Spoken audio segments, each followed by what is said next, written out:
All right, so the first thing is we have the fire alarm material, right? And that's $34,577. I'm not counting for the batteries. The next thing after that you will have to account for is if the job is not approved by the fire department and you are doing the design build is what they call it, meaning that you're designing a fire. You have an engineer that's designing a fire alarm system, and he's going to submit the paperwork to the fire department, deal with the fire department until these drawings actually get approved by the fire department. So you have engineering and filing, and that could run you anywhere between $6,000 and $15,000 a project, depending on the size of the project. Based on the data in 24 volts, you're gonna have to buy fire alarm wire. Now, New York City number 16 wire will run you around $600 at cost that you're gonna have to pay, and New York City number 14 wire is gonna run you around $750, and this is per 1,000 feet that you have to buy it. So if you need 10 rolls of number 16, that's $6,000. If you need 10 rolls of number 14, that's $7,500. That's already right there almost $14,000 in just wiring alone. Okay. So the next thing after that, you have your central station, because I always throw this in. So included with your central station, you have, they could either use the phone lines, it's still going to be the same price. If they provide the phone lines or if you provide a communicator, rather it be the NAPCO communicator, the ones inside the red metal enclosure, those are the best ones to use for fire alarm. Don't use the plastic ones. I mean, you can use the plastic ones, but I like to always step it up and do something a little bit better. And I use the metal box enclosure because it just looks better when you run pipe to it. So you have a communicator, then you have the central station paperwork, you have the account activation, you have to build out all the zones and information inside the system. You have to install the communicator. If you're using IP, you have to buy Cat 6 cable. So the installation with running a wire and connecting it into the central station, you need to do the communicator programming. Rather, if you're using NAPCO, Honeywell, whatever, you still have to program the communicator with the central station information, because come with the account activation is where you get the account number from the central station, and you have to put that inside of the communicator. So you got the communicator programming, and then I throw in 100% test, which is usually like 8 hours depending on the size of the system. 100% test of signals to the central station, and you could just give them a roundabout price. I charge them $3,500. Next, you're gonna need an expediter. That's anywhere between $350 and $500. Oh no, we're not done yet, because in New York City you're gonna need electricians, and if you're not doing the install yourself or partnering with electrical contractors, because what we do is we have like-minded electrical contractors that's similar size, built and company just like me, similar in age, one or two guys they have. It's a similar size company, similar size personality, and you attract these individuals when you're actually doing this type of work. I have a crew of electricians that's just like me, and what we do is we go on this bid together. So now you're going to need the electrician's rate. Now you're going to need the electrician's labor. Now you're going to need the electrician's labor, whatever the electrician is charging, because the electrician is responsible for pulling. He's going to have to submit his ID and insurance to the fire department, because we're going to need a project authorization once we get the approved drawings. Once we get the project authorization, is really legally is when we can actually start the work. Once we do that, once we complete the fire alarm install, the fire alarm company and also the electrician have to fill out a form 8433, and the electrician has to stamp that. These are additional things that they will have to do once the project is going and once it's completed, that the electrician is responsible for. So the electrician will give you his labor to install the system and to handle that paperwork. So depending on the size of the job, let's say the electrician labor is $25,000. So now you could have a roundabout idea of why fire alarm systems are so expensive. So after the electrician labor, because we didn't even account for the fire alarm company. The fire alarm is just selling the material. He hired the electrician. He already bought the wire. He only bought the central station and applied the labor for that. So now it's going to come a time where the fire alarm company is going to have to send his guy there for smarts and parts, and also project managing, making sure the electricians install the thing correctly and do all the programming, and then do all the testing with the electrician, pre-testing and also final testing. So we got fire alarm labor. And let's say the fire alarm labor is $10,000. I want to go back to the electrician's labor. So also included in the electrician's labor is going to also be the conduit, the piping, and all of that information. However, once you start getting good and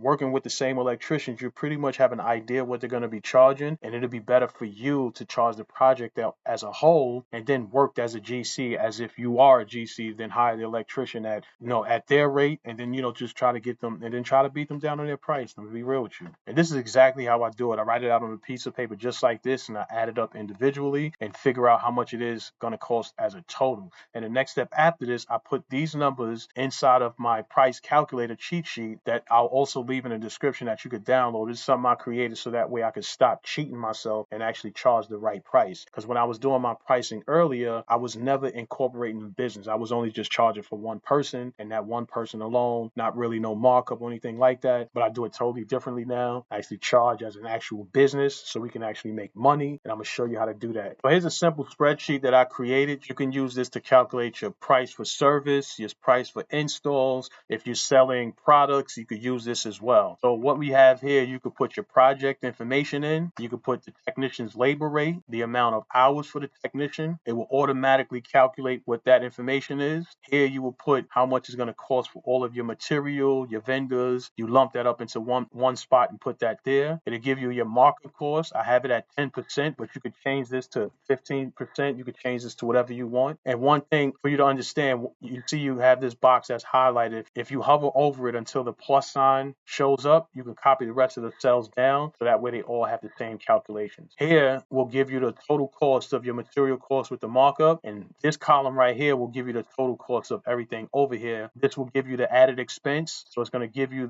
your total added expense, your company expense. And how I calculated my company expenses, after you're in business for 1 year and you're using some type of accounting software, we use QuickBooks for construction. And what we do is we use our profit and loss statements and we turn it into decimals. So my expenses for the business is around 30%. So I add my expense cost of 30% to everything I bill on top of the price. If my price is $100, it's going to be $100 times 30%. So 30% is always going to be my expense cost that I add on top of my prices. And your expense cost will be different depending on how you spend your money within your business. And here it will give you your total project cost, how much the company makes profit, and how much you should charge the client. Now here is where it gets good, because I broke it down for you to let you know how you should allocate your money. So once the company profit comes in, it's going to break it down into 3 different categories. You have your money you should be putting in your tax account, money you should be putting in your retained earnings account, and money you should be putting in your owner's drawer. Your owner's drawer is the money you can take from the business, or you can put it back into your retained earnings. Your retained earnings is how you grow your business, and obviously your tax account is how you pay your tax. So let's input all of this information into here and see how much we're going to charge this client for this fire alarm job. And here you will put your labor rate. You will put your actual labor rate, because even if you're paying your guys $20 an hour, $40 an hour, that's not your actual labor rate, because you have to pay for payroll taxes, insurances, what they have on the truck, and all these other different fees. So whatever your labor rate is, if it's $125 per hour and you're sending 2 guys, you want to put $250 an hour and then account for the business. So you will put $375 an hour. So let's say we're charging $125 an hour. We're only going to send 1 guy because he's going to manage the whole entire program. So our labor rate will be $250 because we're going to account for the man that we're sending, and we're also going to account for the business. So let's say all we need is 40 hours to actually do this work, because they're not going to need us too many times to show up to actually do this work, because we gave them an overall price of $10,000. But I really would not be charging 40 hours. I would probably be charging about 30 days because they call a lot of times. But for easy configuration, once you start actually doing installs, you'll know how long it actually start taking to actually do an install. Sometimes I'm off, sometimes I'm on, sometimes I really make money.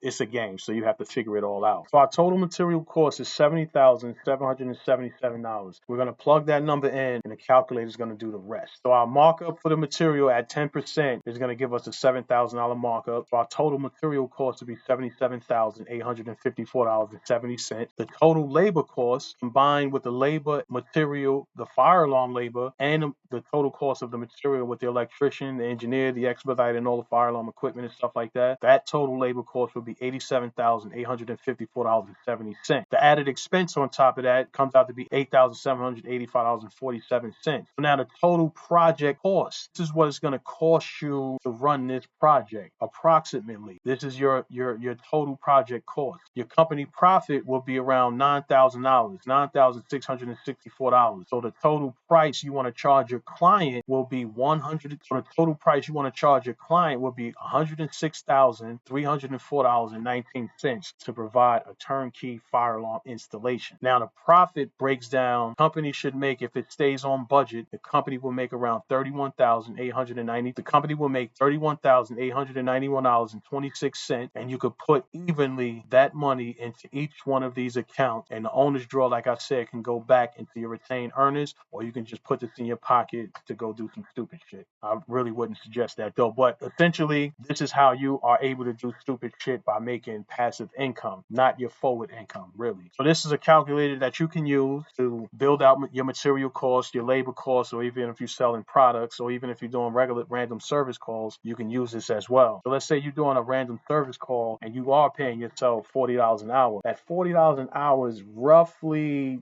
$70. Let's say $70 an hour. Let's say $75 an hour, roughly, to stay safe. And it's going to take you 4 hours to do that job. And the material that you have to buy is $250. So the price you would charge your client will be $760.44 for that 4 hours of service work. You may have to change out one smoke detector, two smoke detectors, whatever you have to do. This is how essentially you would charge the client to make money within your business. And then you can also break down your profits. But also remember, you only charge for one person. So you have to account for the business. So you have to include another $75. So now your price would actually be $1,157.19. Don't be afraid to charge this money, because you can definitely get this money for fire alarm systems. I installed 4 horn strobes for $12,000. So you can definitely charge this price. So don't be afraid to charge what it actually costs for you to do the work, so your company can make money and grow.